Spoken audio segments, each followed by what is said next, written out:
They say love can bring souls back from the dead, but some souls should never return. After Diogo Jota's fatal crash, his wife, Rute, was left alone in their Liverpool home. They had just married weeks before. She still felt like he might walk in at any moment. The first few days she slept in his shirts, played his favorite songs, and left his football boots by the door, hoping somehow he might come back. On the seventh night, Rute woke to a faint noise downstairs.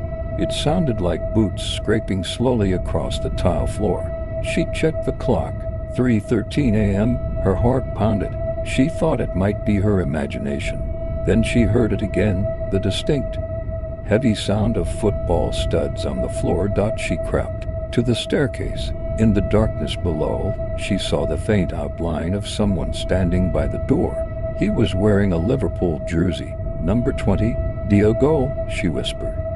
The figure turned its head slightly, but didn't answer. Its face was hidden in the shadows. Slowly, it lifted one hand and pointed to the living room. Against her trembling instincts, Rute followed. There, she found a small football on the rug. But it was old, cracked, and leaking black fluid-like ink. Suddenly, the figure stepped into the moonlight. His face was pale, dripping wet as though pulled from a river, and his eyes were completely black. "Rute, one more game," he rasped. His voice was layered, echoing like a stadium chant. In a tunnel, frozen with terror, she watched as he dropped to one knee and began tying his boots.